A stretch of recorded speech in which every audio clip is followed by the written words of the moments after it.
দৃশ্যটি বগুড়া শহরের একটি শিব মন্দিরের। মুসলিম তরুণী রিমা খাতুন ও হিন্দু যুবক জয়ন্ত কুমার সাহা সনাতন ধর্মের নিয়ম মেনে ভালোবাসার সবকে মুসলিম তরুণীর মাথায় সিঁদুর পরিয়ে দিচ্ছেন এক যুবক। পেছনে দাঁড়িয়ে থাকা তরুণী তখন শুধুই প্রেমের টানে অন্ধ। দাম্পত্য জীবনের সুখের আশায় বিশ্বাস রেখেছিলেন ভালোবাসার মানুষের ওপর।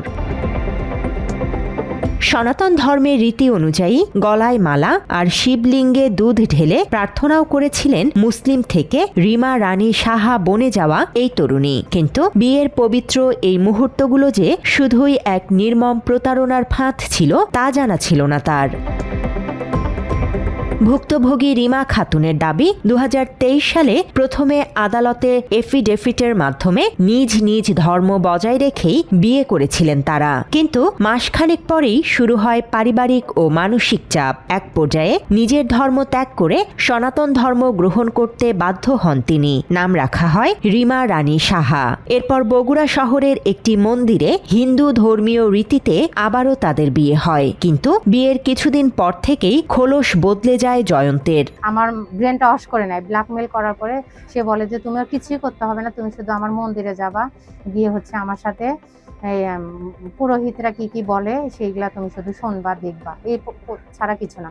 তখন সে আমাকে ওখানে নিয়ে যে মন্দিরে নিয়ে গিয়ে একটু বসেছিলাম, ওরা কি করলো আমি দেখলাম। দেখার পর সে আমাকে ওখানে সিঁদুর পরায় দিল, শাখা পরায় দিল। প্রেমের সম্পর্কের টান, এরপর বিয়ের প্রতিশ্রুতি। কিন্তু সেই প্রেমের পরিণতি যে জীবনে এমন অন্ধকার নামিয়ে আনবে ভালোবাসার কারণে তা ভাবেননি বগুড়ার শাহজাহানপুরের এই মুসলিম তরুণী। আমরা ওখানে সংসার করার পর দেখা যায় যে সে বিভিন্নভাবে আমাকে টর্চার করা শুরু করে। তারপরে আমাদের একটা ব্রেকআপে চলে যায়। আমাকে মানসিক নির্যাতন, শারীরিক নির্যাতন, মানে এভরিথিং ইজ অল, সে আমাকে নির্যাতন করা শুরু করে। তারপরে আমি তার সাথে কোনো ঝগড়া করি না, কিছু করি না, সে প্রতিনিয়ত আমার উপরে রুড বিহেভ করে। মাত্র ৩০% টাকায় জমির মালিক হয়ে নতুন বাংলাদেশের গড়ে তোলার স্বপ্ন দেখা বাংলা বসতি। অভিযোগ উঠেছে বিয়ের পর জোরপূর্বক ধর্ম পরিবর্তন করিয়ে এখন তাকে অস্বীকার করছেন জয়ন্ত কুমার সাহা। সংসার ভাঙন, সামাজিক বয়কট আর অনিশ্চিত ভবিষ্যৎ নিয়ে এখন শুধুই বিচার চেয়ে বেড়াচ্ছেন এই ভুক্তভোগী। আমি এর বিচার চাই, সঠিক বিচার চাই। সে আমাকে ধর্মান্তরিত করেছে, আমি আমার ফ্যামিলিতে যেতে পারি না। আমাকে মুসলিম থেকে সে হিন্দু বানায় প্রতারণার মাধ্যমে সে আমাকে মুসলিম থেকে হিন্দু বানাইছে। এখন আমি কোথায় যাব? আমি আমার বাসায় যেতে পারি না, আমার বাবা মা আমার সাথে কথা বলে না, কেউ আমার সাথে কথা বলে না, কেউ আমার সাথে কোনো সংযোগ নাই। তরুণীর অভিযোগ, মুখ না খুলতে প্রতিনিয়ত প্রভাবশালী মহলের মাধ্যমে তাকে হুমকি দিচ্ছেন জয়ন্ত।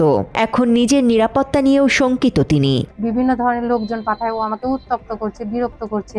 ওর একই কথা, সে আমাকে মেরে ফেলে দেওয়ার হুমকি করছে। আমি প্রশাসনের কাছে বিচার দিয়েছি, একটা অভিযোগ দিয়েছি, এই জিনিসগুলো যেন প্রশাসনরা তুলে ধরে এবং তার শাস্তির ব্যবস্থা করে। ঘটনার সত্যতা যাচাই করতে বগুড়া শহরের প্রেসপত্রী এলাকার সেই মন্দিরে গেলে মেলে চাঞ্চল্যকর তথ্য।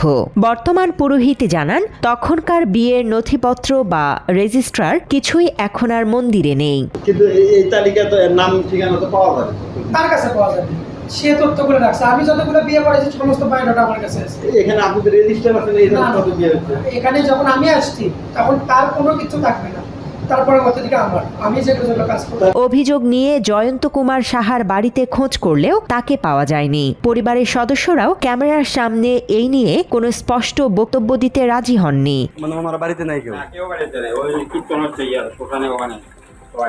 বিষয়টি সংশ্লিষ্ট দপ্তরে জানানো হলে উভয় পক্ষের সঙ্গে কথা বলে সমাধানের চেষ্টা চলছে বলে জানায় পুলিশ। মুসলমান থেকে হিন্দু হয়েছে এই বিষয়টার অভিযোগ না, অভিযোগটা ছিল তার পারিবারিক বিষয়। তো তার স্বামী তার খরচপাতি দেয় নাই, এরকম বিষয়। তো আমরা তাকে বিষয়টা বিজ্ঞ আদালতে শরণাপন্ন হওয়ার জন্য বলি এবং পাশাপাশি উপজেলা নির্বাহী কর্মকর্তা মহোদয়কে জানাই এবং মহিলা বিষয়ক কর্মকর্তা মহোদয়কে জানাই। ধর্ম পরিবর্তন আর সামাজিক পরিচয় হারানোর পর এখন একুল ওকুল দুকুলি হারিয়েছেন এই তরুণী। আইনের সঠিক প্রয়োগই পারবে তার এই অনিশ্চিত জীবনে কিছুটা স্বস্তি ফিরিয়ে দিতে, এমনটাই প্রত্যাশা স্থানীয়দের। তথ্যচিত্রে আবুল কালাম, বাংলা এডিশন।